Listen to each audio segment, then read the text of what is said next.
Today we're diving into the backstory of a piece that we brought you only on 12 News at 10 last night.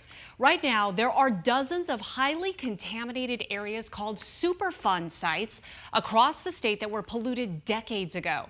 Companies in the valley either mismanaging or just pouring volatile chemicals onto the ground that eventually seeped into our groundwater.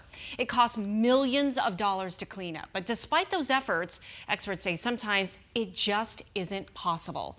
Team 12's Chase Golightly has been covering this story. I'm wondering, first off, how did you even come across it? You know, it was actually my wife who brought up superfunds to me. She was studying for the real estate exam, and while she was studying, one of the questions was about superfunds, and she asked me, have you ever heard of these? And I said, no, I haven't. No. So I just looked it up and found out that there's 7 sites here in Maricopa County that are actually on the national priority list. That means that they're more volatile, more toxic than other Superfund sites here, and that really just sparked my interest into looking into these. Yeah, this is so disturbing because this is decades old. Right. This has been going on for a long time.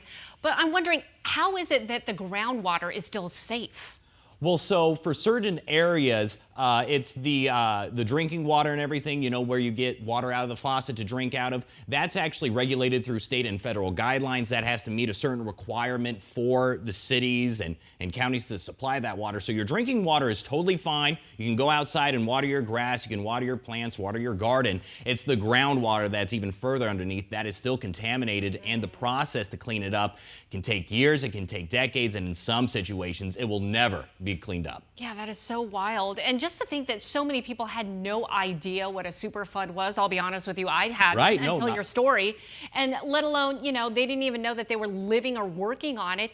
Don't they have a right to know? So according to that real estate exam that my wife is taking, she actually just sent me the question that says that, hey, real estate agents do have to disclose if you're going to either buy a home on a Superfund site or rent, they got to disclose that. But again, when we were speaking with a lot of people in Tempe who were renting and homeowners, they had no idea until we told them. Yeah, and so maybe it's almost like a buyer beware that you should ask. 100%. If you're buying or renting, be sure to ask your real estate agent about that. And also, if you have any other concerns, the EPA does have representatives that you can reach out to if you currently live on these sites. Yeah. And you can find that information on our website, 12news.com. Yeah, most important, though, that drinking water is safe. It's safe to go. You're good to go for that. Okay, thank you so much. Great report, Chase.